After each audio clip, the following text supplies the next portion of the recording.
If you were trapped on a crumbling oil platform circled by a massive shark, what would you do? Working vacations just aren't what they used to be. Gone are the days of margaritas and friendly locals. Towns are dying, and we're sacrificing people to the old gods again. Paul just wanted to show his family the quaint Mexico town his oil company helped build. But when he finds it destroyed and discovers a new predator hurting the company's bottom line, it'll take more than a mea culpa to save him. I'm gonna break down the mistakes made, what you should do, and how to beat the Megalodon in The Black Demon. This isn't just any shark tale. Oh no, this one is magical. Kind of. An opening legend tells us that a colossal shark called the Black Demon is known to appear off the coast of Baja California when summoned, driving men insane with dark premonitions of their own demise. A United States oil platform bleeds black blood into the beautiful coastal waters of Bahia Azul, Mexico. In the dead of night, two locals head out to the rig to end the blight once and for all. Nacho dives down 100 feet and attaches C4 explosive to the rig support column. Nearby, something shifts in a cloud of sand. Nacho sets a 16-hour fuse. Why? Because the main characters haven't shown up yet. That's why. A sudden current yanks him off the column into clear water, where he begins to trip balls. His eyesight betrays him, and a neon sea life surrounds him right before something turns the sea red with his blood. His pal on the boat feels a tremor and turns on his undercarriage lights, which act as a fun sort of lure for the beast that just ate his friend.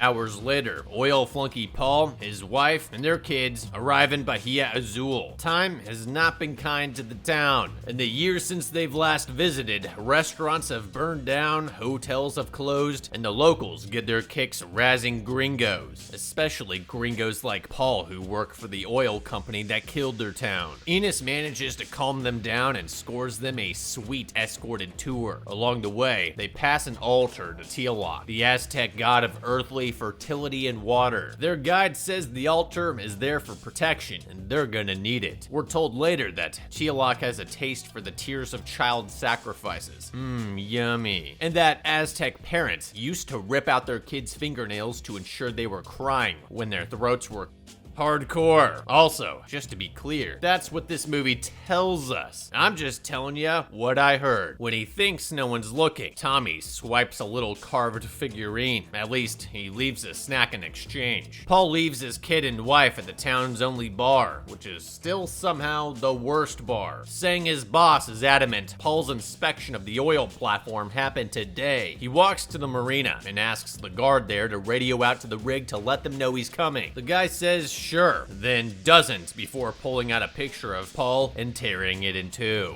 Paul asks his ferryman why the town looks like it's died twice over, and the guy says the oil platform woke up the demon. Paul laughs it off until the guy takes him to a floating platform in the middle of nowhere and tells him he'll have to go the rest of the way himself. When Paul asks why, the guy says there's bad vibes ahead. Paul tries to offer more money, and the guy still declines, as money does you no good in the grave. I don't know about you, but I'm getting bad vibes. Does this oil rig have a helipad we can use instead? Nerds, have you ever wondered how these movies come up with their crazy ideas? Christopher Nolan was recently on the record stating his usage of Wonder AI to stimulate his creativity and generate imaginative worlds for their motion pictures. Well, not Oppenheimer. That was inspired by true events. But another example is that's how this movie came up with the Black Demon. I'm joking, but real talk, they should be, and so should you if you're trying to create by downloading this video sponsor, Wonders, free trial of their premium version for fast and unlimited AI generated art without ads. That's right, with 20 plus styles, lightning quick image generation, unlimited art, no repetitive intrusive ads, high resolution images, and 50% off on your AI avatar. Let's see what a novelistic style of the Black Demon Shark spits out. Looks like a tactical shark. It's pretty badass. How about Megalodon eating a second Megalodon megalodon. Well, if those are tiny megs in its mouth for scale, then that is utterly Lovecraftian. Let's get real here. Prompt: Nerd explains. Portrait mode. Well, there's your face reveal, folks. Click the link in the description. Download the free premium trial of Wonder. Get 20 plus styles, fast generation, unlimited art, no ads, high resolution images, and 50% off on your AI avatar. Seriously, if he won't explain why he won't go out to the rig, I don't think I want to go either. Not out of fear, just to see how he responds when we tell him to take us back to town. Back at the bar, Enos senses something is off, and Tommy responds immediately. There's no birds in the air. The place is dead silent. There are a few predators around. A man approaches, asking to join Enos and her daughter at the table. When Enos brushes him off, he steals their drinks and grabs Audrey. She doesn't like that. She corrals her kids back out of the bar, keeping his lackeys at bay with the broken bottle. It's more bad news out front. Someone has slashed their tires. Enos immediately turns tail and heads for the harbor. But maybe grab that free knife before you go? I know I've mentioned this a few times on this channel, but remember, cars can absolutely drive on flat tires. Not well, but it's possible. And at least in a car, you can gain distance on your attacker and hide out of sight until they lose your tail and you can slip away unseen. The creep follows them to the harbor. Enos plies a fisherman with wads of cash to take them out to the oil platform. He tries to turn them down, but one look at bloody Glassface and he changes his mind. It's a bit of mercy that's gonna get this poor schmuck killed. On the ocean, Paul finally reaches the massive oil spill leaching into the deep water surrounding the rig. It's littered with broken, bloody pieces of equipment. The rig itself has adopted a ghost ship vibe. Nobody answers when he calls out. But inside, he finds a dog and meets Chateau and Junior wielding a machete and a crowbar. For real, this is never explained the entire movie. Not them being there, but them ready to catch hands at the first sign of the outside world they've seen in weeks. Seriously, you two have been trapped here for how long? You never thought to write a big SOS or warning, giant shark, call the Air Force on a tarp and drape it over the top of the rig, Dawn of the Dead style. They hear a distant engine. It's Enos and the kids, already being hunted by the giant shark that changes shape and size constantly depending on whether the movie needs it to be in stealth mode or not. Chateau launches a flare and Junior bangs on the railing, drawing the shark away. It capsizes the dinghy Paul arrived on in seconds. Another flare launches and the boat driver guns it as soon as the beast zags. The boat delivers all four of them to safety. Well, almost. I'm sorry, that fall was so stupid. I think I went blind there for a second. But check out all that chunky confetti in the water. Audrey gets hauled back aboard a moment before this supposed gigantic shark can attack. But there's zero movement in the water or damage to the platform. Spared no expense on those shark special effects I see. She tries to tell them there's bodies in the water, but they don't believe her. Enos and Paul demand answers, but Chateau hands them binoculars instead.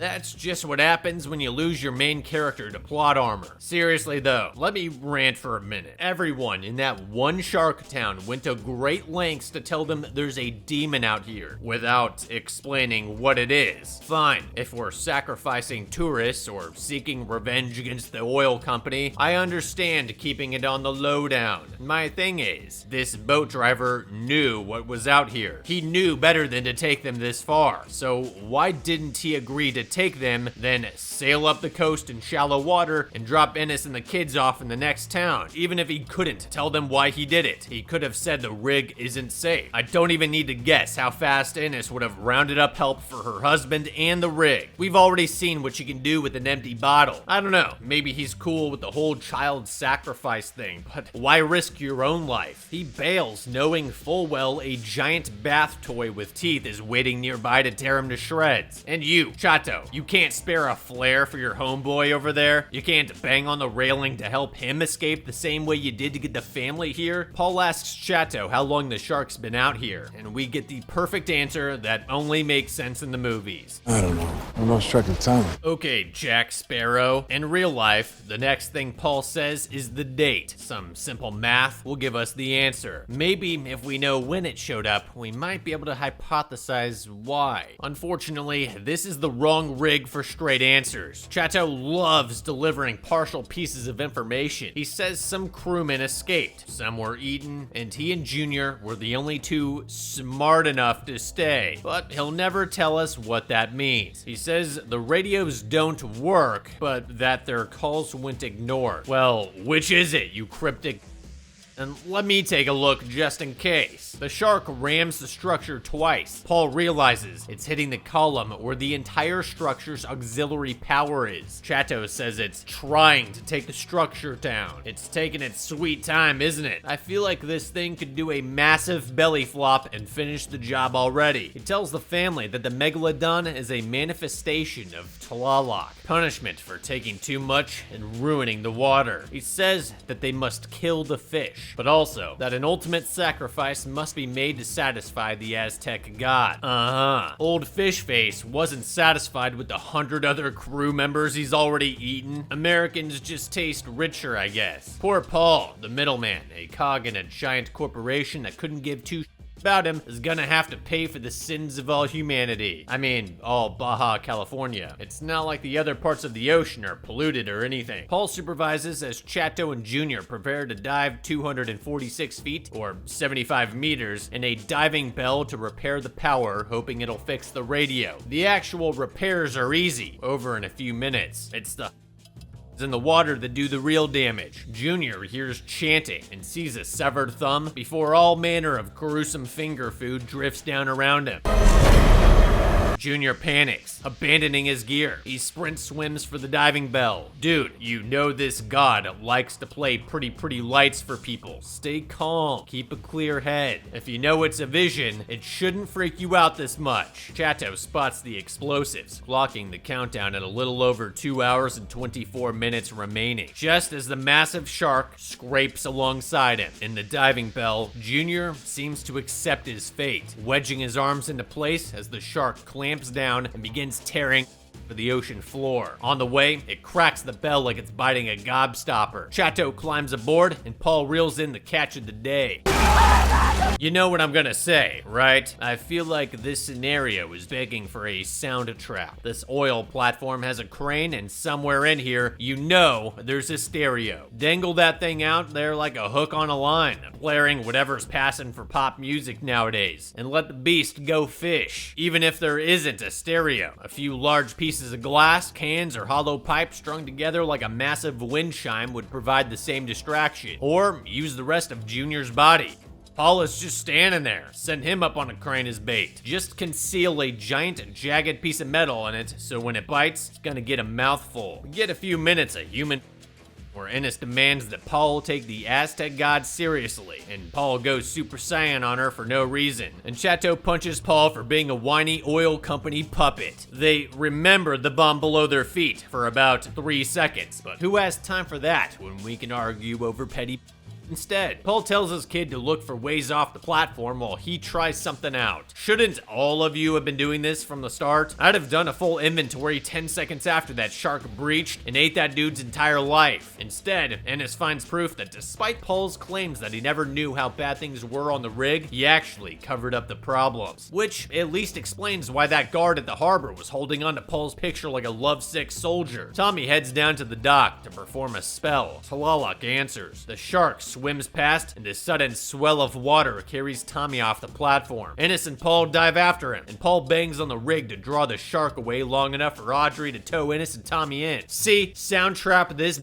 and let's be done with it. Ennis confronts Paul about signing off on all those faulty safety reports. He says he was pressured to sign them, realizing that the bomb strapped to the rig was made by his company. They were trying to cover their tracks and kill those 2 loose ends with one giant bomb, which explains the 16-hour timer. Excuse me, 1-hour timer. As the clock on the detonator hits its final hour, Paul grabs 2 straps and a set of pliers while his daughter channels her inner chemistry teacher and repairs a rescue boat with homemade super glue using than styrofoam. Paul gears up with the half-baked plan to dive, seal off the leaking valve, remove the explosives, then somehow get the beast to swallow them. Not the worst idea, even if he does it for sentimental reasons like honor, guilt, and redemption. When Paul reaches the explosive, there's barely 6 minutes remaining on the timer. He cuts it off and swims towards the bell. On the surface, the family rows away on the little raft that could. Paul cuts through the broken pipe and swims for a broken piece of scaffolding as the giant toothy warrior of Tlaloc just placidly circles. Apparently, the beast can smell Paul's righteous plan to sacrifice himself and lets Paul use his last moments to speak to his family before it claims his soul. Gotta love those patient, vindictive gods. With seconds left, Paul swims out to meet his fate, and the big guy's pretty chill about it.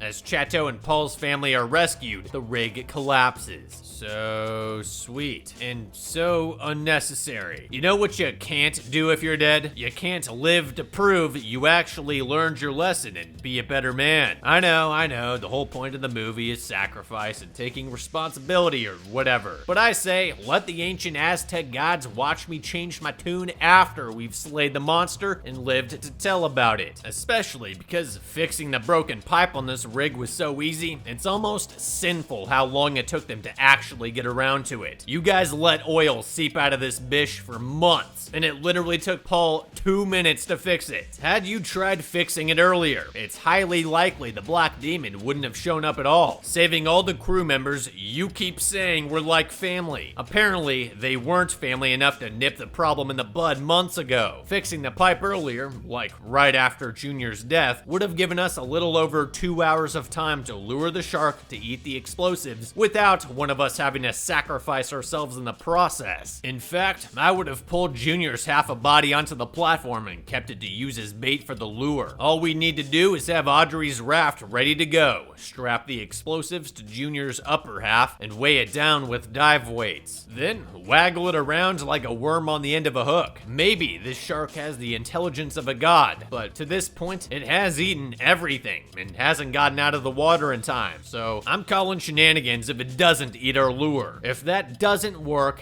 the other option is riskier but gives Paul that sweet, sweet sense of sacrifice without all the very final consequences. Strap a rope to Paul with the explosives tied to dive weights. Lower him on a rope from the crane into the water and wait for the shark to come. Seconds from attack, drop the explosives into its open mouth while Chateau and the others heave us out of the water. Again, Paul might die, but he definitely dies if he just floats there. At least this gives us a fighting chance of not leaving our family alone to deal with the fallout when the oil company tries to silence us and take everything we have. Look, all I'm saying is that the gods with small g's admire people who fight. And now that we've learned our lesson about not polluting the environment, we can kill the Lorax's watery cousin and go green when we get home. A sound trap, a meaty surprise laced with explosives like a pill hidden in peanut butter, and we'd be halfway to shore before this shark's pieces even hit the ocean floor. For those reasons, I think the Black Demon was beaten. Tlaloc may speak for the ocean, but I speak for C4.